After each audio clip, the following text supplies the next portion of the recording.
ಈಗ ಒಂದು ಮನೆ ಕಟ್ಟಬೇಕಾದ್ರೆ 7.5 ಲಕ್ಷ ರೂಪಾಯಿ ಕಾಸ್ಟ್ ಆಗ್ತದೆ. ಕೇಂದ್ರ ಸರ್ಕಾರದಿಂದ 1.5 ಲಕ್ಷ ಕೊಡ್ತಾರೆ, ರಾಜ್ಯ ಸರ್ಕಾರದಿಂದ ಜನರಲ್ಗೆ 1.5 ಲಕ್ಷ ಕೊಡ್ತಾರೆ, SC ST ಇದ್ದರೆ 2 ಲಕ್ಷ ಕೊಡ್ತಾರೆ. ಅವರೇಜ್ ತೊಗೊಂಡ್ರೆ 3 ಲಕ್ಷ ಆಗ್ತದೆ. 4.5 ಲಕ್ಷ ಬಡವರು ಎಲ್ಲಿಂದ ಕೊಡೋಕ್ಕೆ ಸಾಧ್ಯ? ಬಡವರು ಕಟ್ಟೋಕ್ಕೆ ಸಾಧ್ಯ ಆಗಲ್ಲ. ಈಗ ಬೆನಿಫಿಷರಿ ಪೇಮೆಂಟಿಗೆ ಒಟ್ಟಾಗಿ ನಮಗೆ ಸ್ಲಮ್ ಬೋರ್ಡ್ಗೆ ಹೇಳ್ತೀನಿ, ಸ್ಲಮ್ ಬೋರ್ಡ್ಗೆ 1,80,253 ಮನೆಗೆ 7,400 ಕೋಟಿ.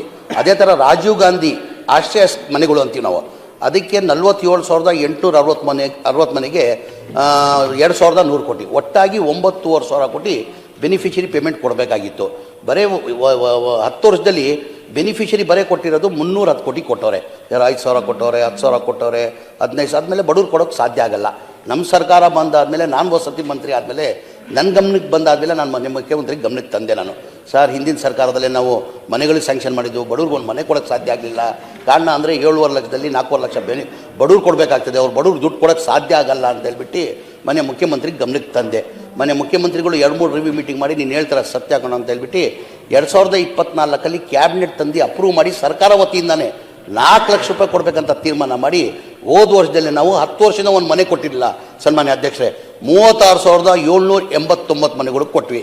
ಈಗ ಬರೋ ತಿಂಗಳು ಜನವರಿಯಲ್ಲಿ 24ನೇ ತಾರೀಕಿಗೆ 42,000 ಮನೆಗಳು ಕೊಡಬೇಕಂತ ತೀರ್ಮಾನ ಮಾಡಿದ್ದೀವಿ ನಾವು ಸರ್ಕಾರ ವತಿಯಿಂದಾನೆ. ಏನಕ್ಕಂದರೆ ಬಡವ್ರು ಕೊಡೋಕ್ಕೆ ಸಾಧ್ಯ, ನೀವು ಹೇಳ್ತಾರೆ ಸರಿ, ಬಡವ್ರು ಕೊಡೋಕ್ಕೆ ಸಾಧ್ಯ ಆಗಲ್ಲ.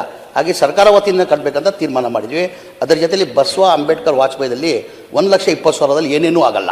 ಒಂದು ಮನೆ ಕಟ್ಟಬೇಕಾದ್ರೆ ಕನಿಷ್ಠ ಅವರೇ ಕಟ್ಕೊಂಡ್ರು ಕನಿಷ್ಠ ಒಂದು 3.5 ರಿಂದ 4 ಲಕ್ಷ ಆಗ್ತದೆ. ಅವ್ರು ಬಡವ್ರು ಪಾಪ ಎಲ್ಲಿಂದ ತರಕ್ಕೆ ಸಾಧ್ಯ? ಹಾಗಾಗಿ ತೊಂದರೆ ಕಷ್ಟ ಆಗ್ತಾ ಇದೆ.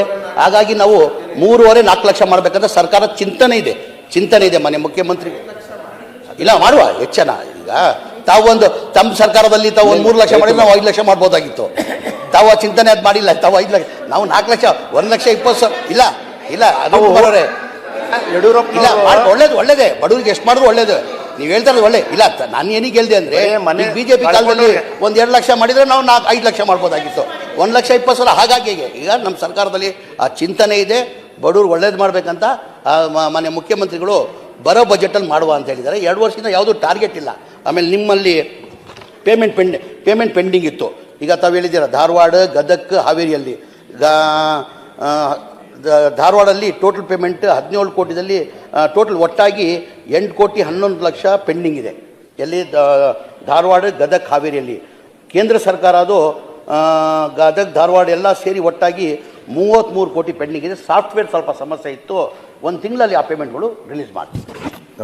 ನಮ್ಮ ವಿಜಯವಾಹಿನಿ ನ್ಯೂಸ್ ಚಾನೆಲ್ನಲ್ಲಿ ಪ್ರಮೋಷನ್, ಜಾಹೀರಾತು, ಅಡ್ವರ್ಟೈಸ್ಮೆಂಟ್ ನೀಡಲು ಸಂಪರ್ಕಿಸಿ 9535808456.